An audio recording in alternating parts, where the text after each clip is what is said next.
Unfortunately for the agent, in some isolated locations on the outskirts of civilization, with the 360-degree antenna array surrounding a solid windowless structure, a National Security Agency member is viewing digital satellite readings being printed on the screen of a monitor. And as the Russian words were written on paper, the NSA person seems to answer the Russian agent's inquiry about the politicians with a smile. At least we know they're safe and can't hurt themselves. Unfortunately, just as quickly as the agent responds, he is put on the defensive when an unexpected response appears that has nothing to do with Russia and the intercept material received. What keeps you safe? Then at that exact moment, the antennas that are simply passive receivers start to garble every single encodes never before seen by man. And the doors into this secret complex seem to lock in place. But what happens in secret is not taking place many miles away on Capitol Hill, where 435 Congress people are still standing in a locked room. Their ties and coats now lay on their seats. They look at each other, but none know who to place the blame. Talking is now all they can do. Cameras no longer revealing the hype and grandiose behavior that takes place on a normal day. But sometimes a picture will appear on the monitor, so no one involved can take the chance of getting too familiar with their political opponents that will reveal a weakness they possess to an outside world. This one politician, though, is caught staring straight up at the ceiling, but what the others, at least that he can tell, don't see is the glass partition above that was never there before, now separating him from the hereafter. But there is no excitement on his face, as he's the one being targeted. This man, who wholeheartedly admits he is a holy roller, demonizes prostitution, and goes out of his way in session to create laws that criminalize the perceived sin. But his family life no longer contains marital intimacy. So when his head hits the pillow, it is to sleep. On dark nights, though, when he is in the mood, he forages out in the community to have a drink and social contact. The alcohol is fine as he indulges himself, secreting his person into a booth where he keeps his face sheltered from discovery. But from this point on, his journey will continue into the night and will not be fulfilled unless he can find a young woman just slightly out of childhood to carve out from the herd. His conscience, though, at their encounter will be rationalized, because it is not prostitution if you do not pay the woman. But there are other ways to spend your congressional per diem to involve and subsequently partake in sex. Tomorrow he will seek out confession in church, and then on Monday in Congress he will drive another stake into laws that put food on a family's table. And no prostitute's child should have an education, especially if their mother is placed in prison because of a law he authored.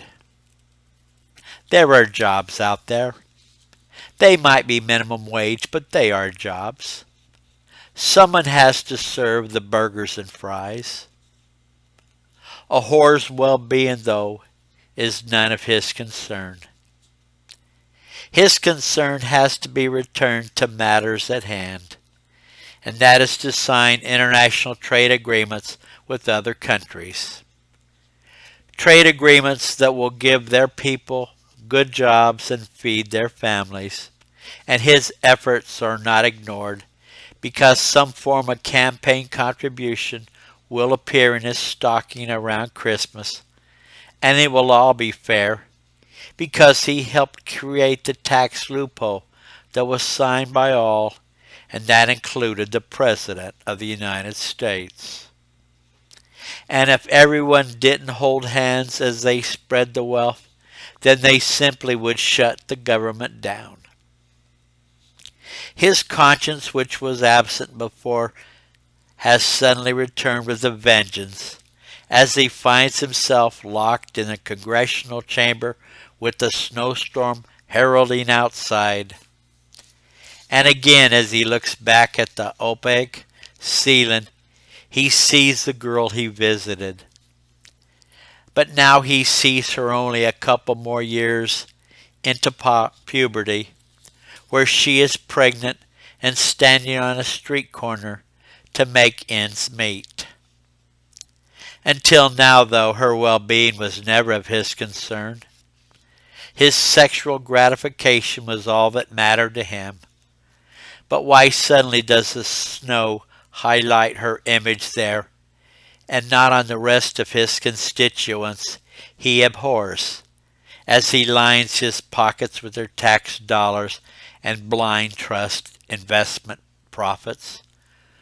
Profits that are blind only to his constituents, who could not see the elaborate ploy used to sign laws that increase profit rather than decrease.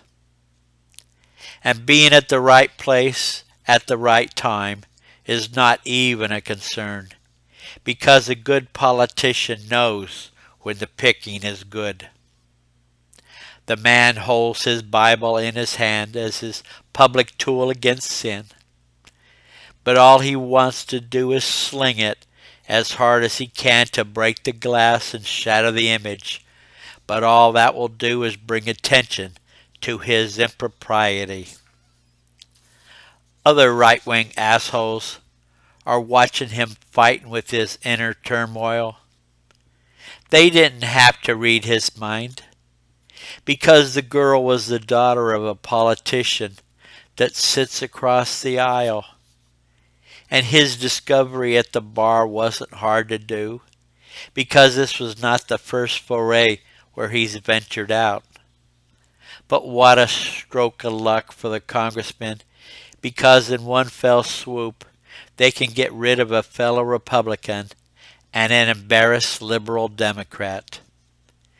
The only obstacle to their idea is to find the proper media to leak the infidelity. These politicians, though, harboring ill will towards other members of Congress, and who will talk a good, righteous sermon and throw the first stone, are not innocent by any means. They don't have to be respectful of others' feelings, because they have unpaid interns to do the work. And they are a vulnerable workforce so anxious to please and become part of the Washington scene that they will do anything and never say a word. Easy lays over lunch, after hours, working weekends, and if they are knocked up, they are simply sent clandestinely to another congressional district that is pro-choice, so that none of their pro-life constituents would learn of the congressman's impropriety. But when the women return, they are conveniently transferred to another congressional district where their lack of moral standing has already been forewarned. The only thing missing now is a smile of innocence on the young woman's face.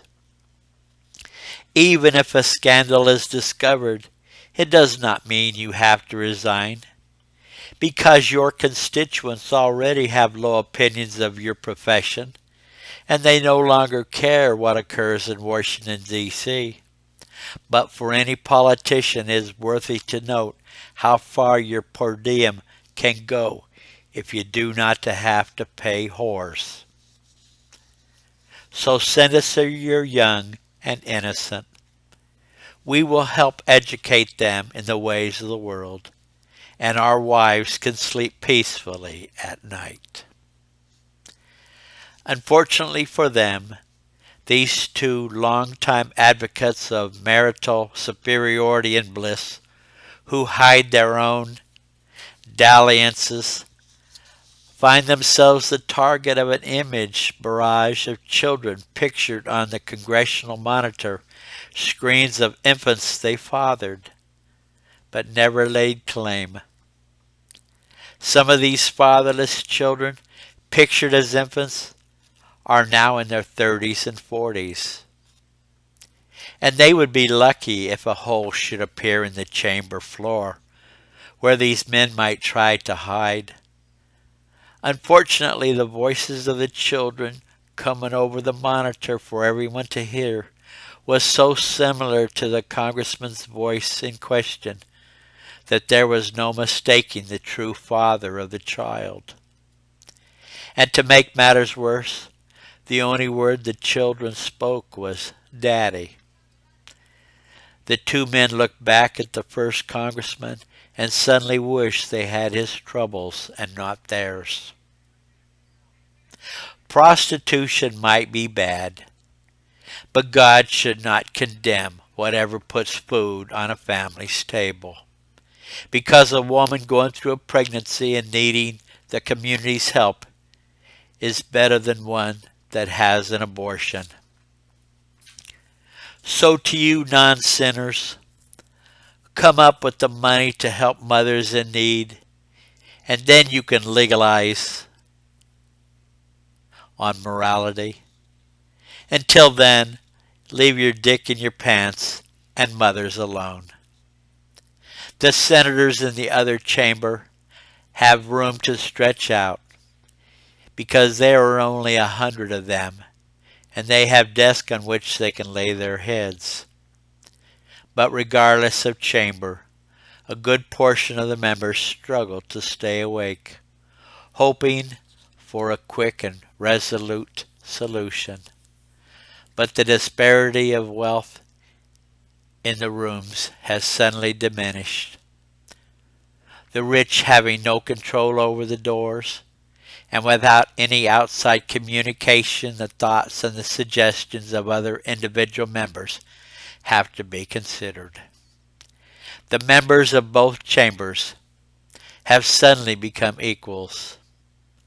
The little guy now being able to espouse ideas to the bigger guy without a lobbyist or a donation to interfere.